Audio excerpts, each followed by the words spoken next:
The sun was a brutal, unrelenting eye in the sky, baking the dust of the trail into a fine, pale powder that coated everything. It found its way into my lungs, my eyes, the very creases of my worn leather gloves. For 3 days, I'd been pushing the wagon west, the wheels groaning a monotonous rhythm against the hard-packed earth. The only sounds were the creak of the wood, the snort of my horse, and the ghostly whistle of the wind across the endless prairie. It was a solitude I had grown accustomed to, a silence that had become my only companion. I was 3 days out from the last settlement, a ramshackle collection of tents and hastily built shacks they called Hope's End, though the name felt more like a cruel joke. I had a load of general goods, flour, sugar, coffee, and a few bolts of calico, to deliver to a trading post another week westward. The pay was meager, but it was honest work, the only kind I'd been able to find since the war ended. The man I was before the war, a bright-eyed optimist with a plan for everything, had died in the mud of some godforsaken battlefield. The man left behind was a ghost, a husk who found a strange comfort in the vast, empty spaces where he could be alone with his memories. As the afternoon sun began its slow descent, casting long, distorted shadows across the land, a familiar sight came into view, a narrow, muddy creek, one of the few reliable sources of water on this stretch. I guided the team off the trail, the wagon lurching and rattling as we bumped over the uneven ground. I needed to water the horse and let him rest. A man in a wagon, a lonely man with a heavy heart, might have seen the creek as a sign of providence. I saw it as a necessary chore. I set the brake, climbed down, and led the horse to the water's edge. I kept my hand on his neck, feeling the steady, powerful rhythm of his pulse, a living thing in this dead landscape. As he drank, I splashed some of the cool water on my face and neck, the relief sharp and immediate. It was then that I heard it, a soft sound, barely audible over the gurgling of the creek. A rustle of fabric, a stifled sob. I froze, my hand instinctively going to the Colt revolver strapped to my hip. I scanned the area.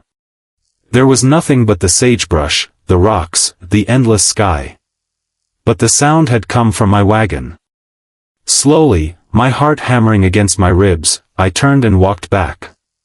My eyes scanned the canvas cover, the wooden sides, the back gate. I saw nothing amiss. I peered under the wagon, seeing only the dust and the wheels. I circled it, my hand on the butt of my gun. The silence was absolute, a held breath from the world. Then I heard it again, louder this time. A distinct, muffled cry. It was coming from inside the wagon, from somewhere in the midst of my carefully stacked supplies. I unhooked the rear gate, letting it drop with a heavy thud. I reached inside, my hand brushing against a sack of flour, a crate of coffee beans. My fingers closed around the familiar rough weave of a canvas tarpaulin. I pulled it aside. And there she was. She was small, folded into the corner like a frightened animal, her knees drawn up to her chest. A tattered, once fine dress was smudged with dirt and what looked like dried blood. Her dark hair, matted with sweat and grime, hung in limp strands around a face so pale it seemed to glow in the dim light of the wagon. She was clutching her side, her hand stained with a dark, crimson red that wasn't from the dust of the trail. Her eyes, however, were what struck me. They were not the eyes of a frightened child. They were the eyes of a cornered predator, dark and intelligent, burning with a fierce, desperate intensity. She had been watching me, her gaze fixed on the opening I had just made. There was no surprise in them, only a deep, calculating terror. For a long moment, we just stared at each other. The only sound was the soft gurgle of the creek and the heavy, ragged rhythm of her breathing. Then, in a voice so low it was barely more than a whisper, a sound that seemed to be dredged up from some deep well of pain and fear, she spoke. "Please," she breathed, her eyes locked on mine, a single, crystal-clear tear tracing a path through the grime on her cheek. "Pretend I'm your wife. Just until we're out of town." The words hung in the air between us, heavy with an unspoken horror. Her hand tightened on her side, and I saw a fresh bloom of crimson seep between her fingers. She wasn't just hiding, she was injured, and badly. I should have left her. A man traveling alone with a woman was a recipe for trouble. She could be a criminal, a thief, a murderer's wife. The sensible, pragmatic part of my brain, the part that had kept me alive through 4 years of war, screamed at me to close the gate, get back on my horse, and ride away as fast as I could. I had my own ghosts to contend with, I didn't need to add hers to the pile. But there was something in her eyes, something that had nothing to do with calculation or deception. It was pure, unadulterated terror. A fear so deep it was a physical thing, a cold hand reaching out and gripping my own heart. She wasn't asking me to commit a crime. She was begging for her life. I heard the sound before she did. It was the faint, distant jingle of a harness, the muffled beat of hooves on the hard-packed trail. It was coming from the direction of Hope's End. Her eyes widened, her fear transmuting into a frantic, desperate plea. "Please," she said again, her voice trembling, a raw edge of panic cutting through the whisper. "They're coming. Please. Don't let them take me. I saw what they did to the others. Please." The sound was getting closer. My mind raced, a frantic scramble through the possibilities. She was young. She was bleeding. And someone was coming for her. Whatever she had done, or whatever had been done to her, the fact remained, a wounded woman was begging for my help. The man I used to be, the one buried beneath the scars of war, the one who believed in honor and decency, made the decision. "Don't move," I said, my voice low and urgent. "Don't make a sound." I threw the tarpaulin back over her, a blanket of canvas and shadows. I closed the rear gate, making sure it was latched. Then I hurried to the front of the wagon, unclipping the horse's lead rope from the tree and leading him back to the traces. I could hear the jingling of the tack more clearly now, the steady clip-clop of a mounted party. 2 riders. Maybe 3. I finished harnessing the horse, my movements fueled by a desperate adrenaline. I climbed up onto the seat, took the reins, and snapped them over the horse's back. The wagon lurched forward, splashing back across the creek and heading for the trail. The riders were closer now. They were moving at a brisk pace, raising a cloud of dust. I could make them out, 3 men on horses. They were well armed, and they looked like they meant business. As they drew near, one of them, a big man with a grizzled beard and a stained buckskin coat, held up his hand. "Hold up there, fella," he called out. His voice was loud and commanding. I reined in the horse, trying to look as casual and unbothered as possible, though my heart was pounding a frantic rhythm against my ribs. The dust cloud from their approach momentarily obscured my view. As it settled, my gaze fell on the 3rd rider, and I felt a jolt of cold recognition. He was a lawman. His badge, a tarnished silver star, was pinned to his vest. His face was familiar, a man I had seen a few times in Hope's End. Marshal Cole. He was a hard man, known for his ruthlessness, his willingness to do whatever it took to keep order. He was the kind of man who had risen to power in the chaos of the frontier, a man with a cold glint in his eye and an iron will.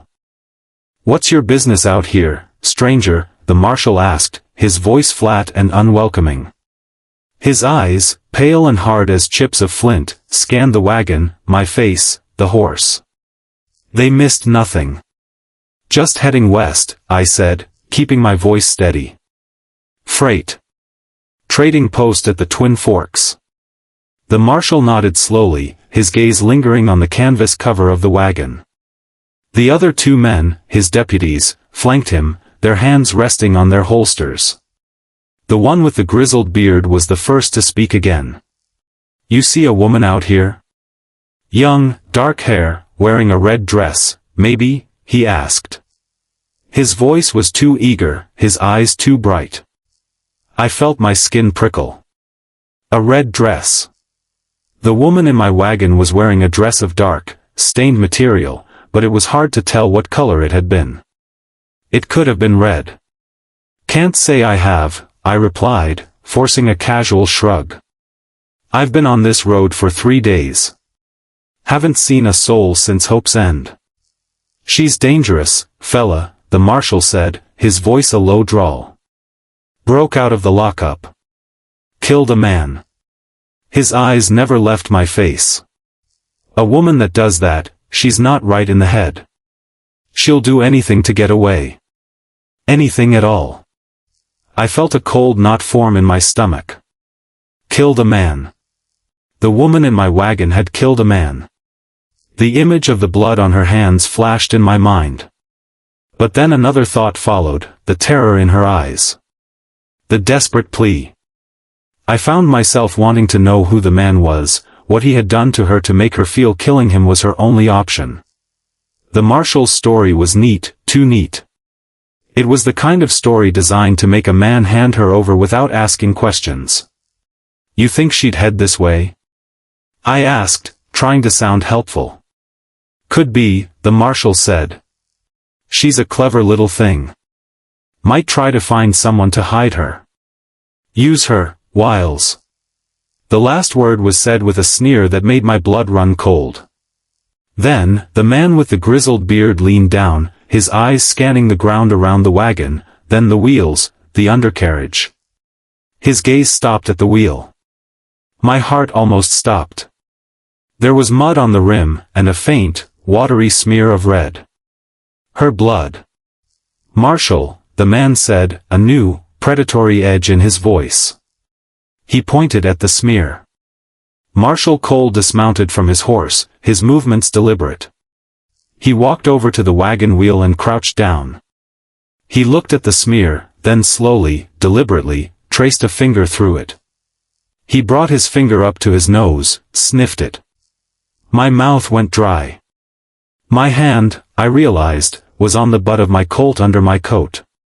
I had no idea what I was going to do if they decided to search the wagon. He stood up and looked at me. "That looks like blood, friend." I forced a disbelieving laugh, the sound hollow and thin. "Blood? Could be from a deer I butchered a few days back. I was a bit careless with the skinning."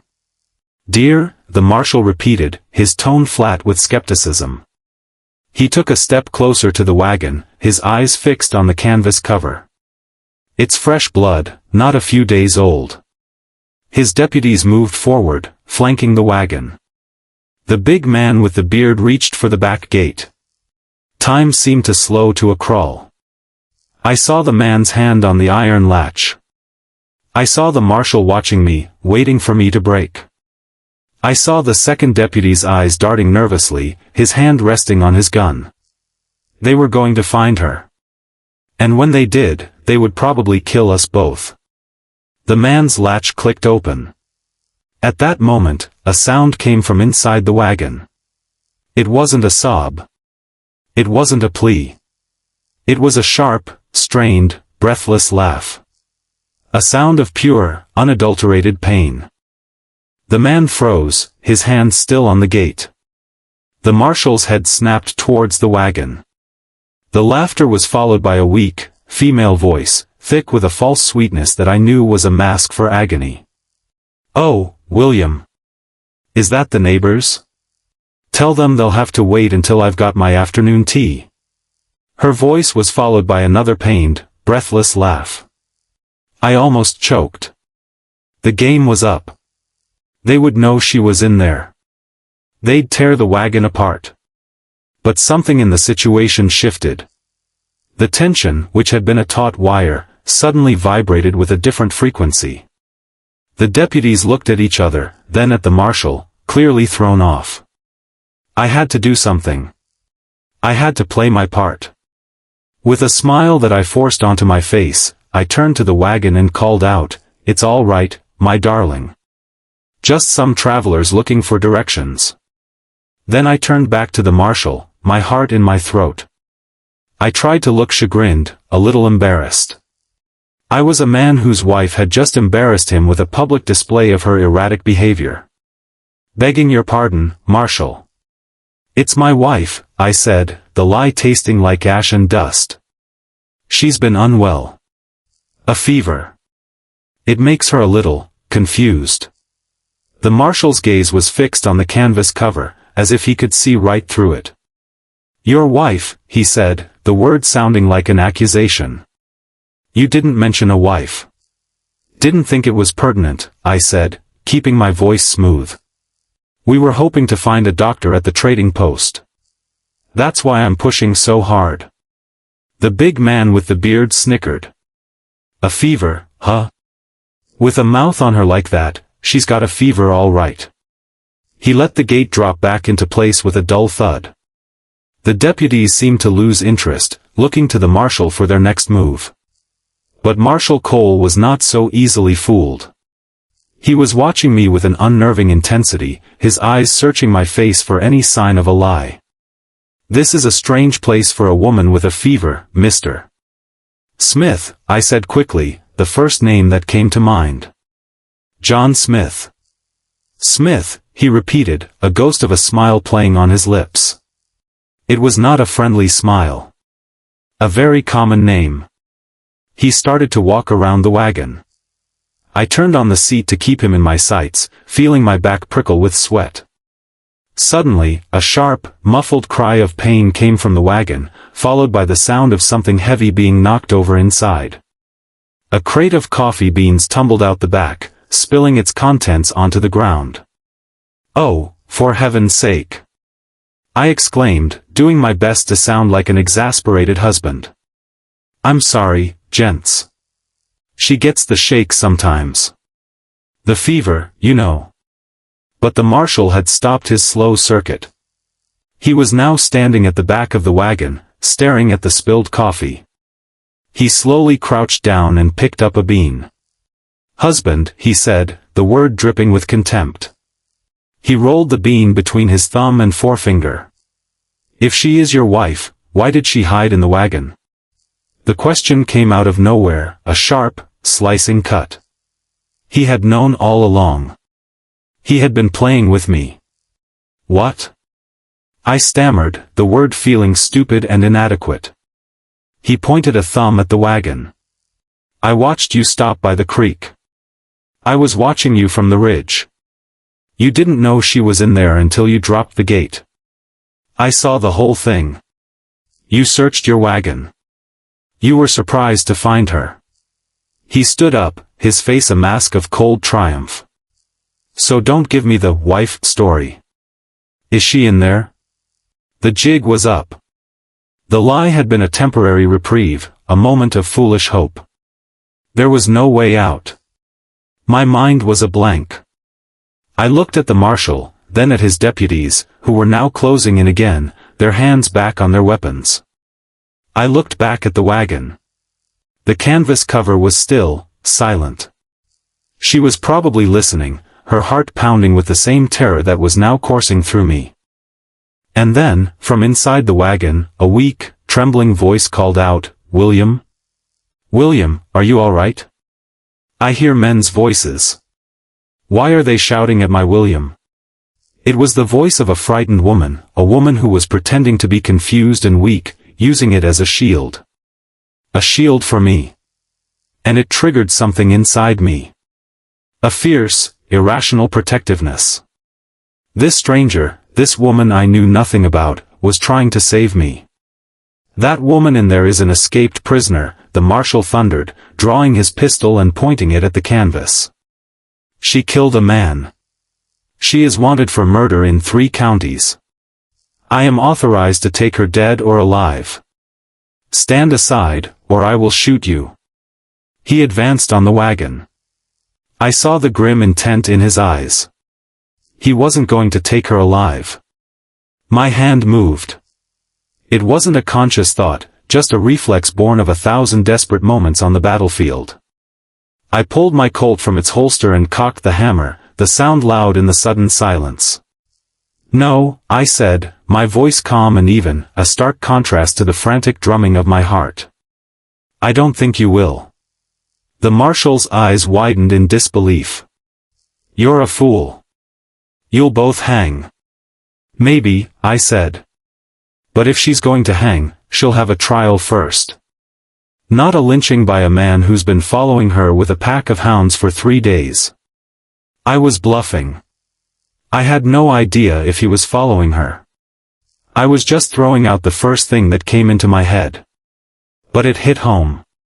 Something flickered in the marshal's eyes. A flash of guilt, quickly masked. He had been following her. He was the hunter, and she was his prey. And I was the man who had stepped in the way. "Who are you?" the marshal demanded, his voice low and venomous. "I'm just a man who's tired of seeing the innocent get hurt," I said. "You say she's a murderer. Prove it. In a court of law. With a judge and a jury. Not out here, in the middle of nowhere with only your word against hers." The big man with the beard stepped forward. "The marshal's word is all the law we need out here, friend." "That's not how the law works," I shot back, surprising myself with the conviction in my voice. "Not the real law." The standoff was tense, a single, shaky breath away from exploding into violence. The marshal and I were locked in a duel of eyes. I could feel the sweat dripping down my back, the weight of the gun in my hand. I had never killed a man before. I had been in battles, fired at shadows in the smoke, but I had never looked a man in the eye and pulled the trigger. I didn't know if I could. The marshal, I suspected, had no such compunctions. Then, another voice cut through the tension. It was softer, weaker, but it held a new, unexpected note of authority. "You don't want to do this, Marshal." We all turned. A man, thin and gaunt, with a weathered face and a dusty black coat, had appeared on the trail behind us. He was leading a mule, and he had a Bible tucked under his arm. A traveling preacher. The marshal's face twisted in annoyance. "This doesn't concern you, Father. Move along." "On the contrary, Marshal," the preacher said, his voice calm and steady, carrying a surprising weight. "It concerns me very much. I was in Hope's End last week. I heard about the events at the saloon. I also heard that you lost a significant sum of money to the gentleman who was killed." He looked at me, then back at the marshal. "A man who was, I believe, your deputy." The revelation hit like a bucket of cold water. The marshal's face went pale, then flushed a deep, angry red. His deputies looked at him, confusion and suspicion dawning on their faces. They hadn't known. He was a lowlife who had it coming, the marshal snarled. "She killed a lawman. A lawman who, by all accounts, was attempting to have his way with her," the preacher said calmly. "And you, Marshal, tried to cover it up. A woman who defends herself against a man is not a murderess. She is a survivor." The preacher's words hung in the air. The truth was out. The marshal's authority, built on fear and intimidation, crumbled in an instant. The deputies looked at him, their loyalty wavering. The big man with the beard slowly took his hand off his gun. Marshal Cole's eyes darted from me to the preacher to his deputies. He was a predator caught in a trap of his own making. He had lost. And he knew it.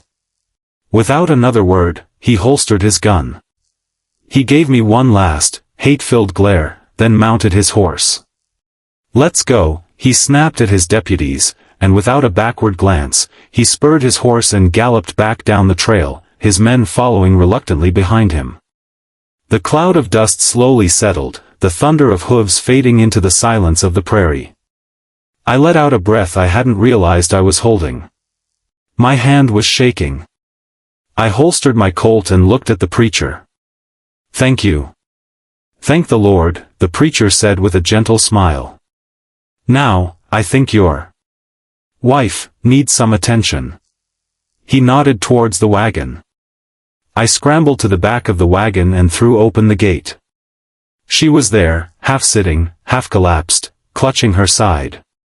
A small pool of dark blood was forming on the floor. Her face was ghostly white, slick with a cold sweat.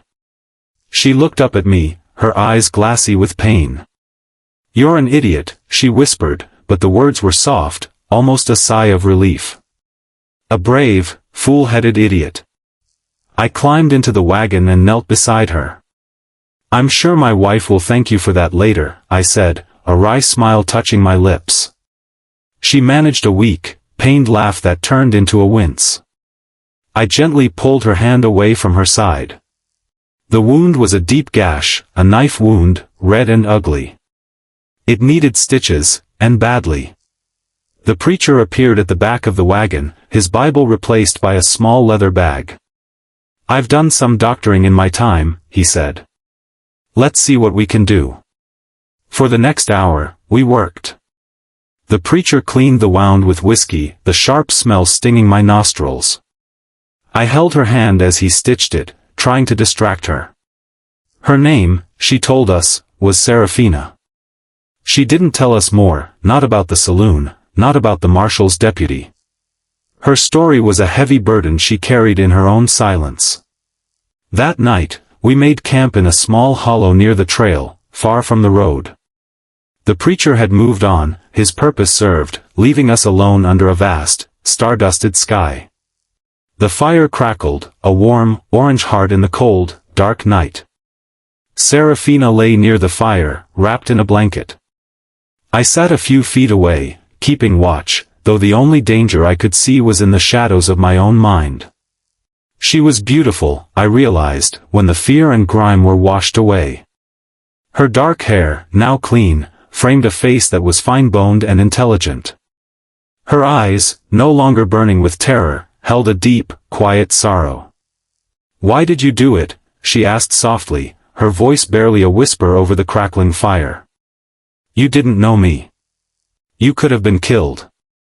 I looked into the flames, thinking of all the reasons I shouldn't have done it. The logic, the pragmatism, the cold, hard facts. They all seemed so foolish now. I realized I didn't have a good answer, not one that made sense. The man who found her hiding in his wagon was a different man than the one who sat here now. He had been dragged, reluctantly at first, back into the world of the living. "I don't know," I said, the words feeling inadequate. "Maybe I just got tired of pretending I was a ghost." She was silent for a long moment, her eyes searching my face. Then, she looked up at the sky, a single tear tracing a path down her cheek. "Thank you," she whispered, the word carrying a heavy weight. "For pretending I was yours." As the fire crackled, casting a warm glow on her face, I looked at this woman with her wounded body and haunted eyes, and I knew something had irrevocably changed. The pretense was over, but something else had just begun. Tomorrow, we would head west together.